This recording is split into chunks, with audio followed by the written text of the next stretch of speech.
બાળકો માટે સ્વાદ અને પોષણનો સંગમ એટલે બાળ શક્તિ. બાળકોને સતત કંઈક નવું ખાવાનું ભાવતું હોય છે અને ગુજરાત સરકારના મહિલા અને બાળ વિકાસ વિભાગ દ્વારા મળતા બાળ શક્તિના ઉપયોગથી બનાવેલા આ પોષણયુક્ત સ્વાદિષ્ટ ખજૂરના લાડુ બાળકોને ખૂબ ભાવશે. બાળ શક્તિમાં ઘઉં, ચણા, સોયાબીન વગેરેના લોટનો સમાવેશ થાય છે.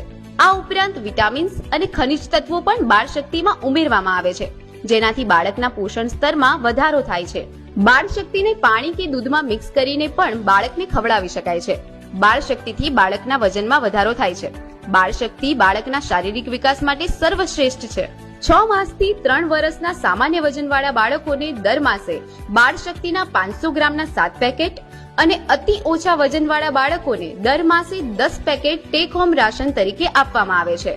ગુજરાત સરકારના મહિલા અને બાળ વિકાસ વિભાગ દ્વારા મળતી આ ટેક હોમ રાશન કીટ તમે આંગણવાડી કેન્દ્ર પરથી મફત મેળવી શકો છો. વધુ માહિતી માટે તમારા નજીકના આંગણવાડી કેન્દ્રનો સંપર્ક કરો.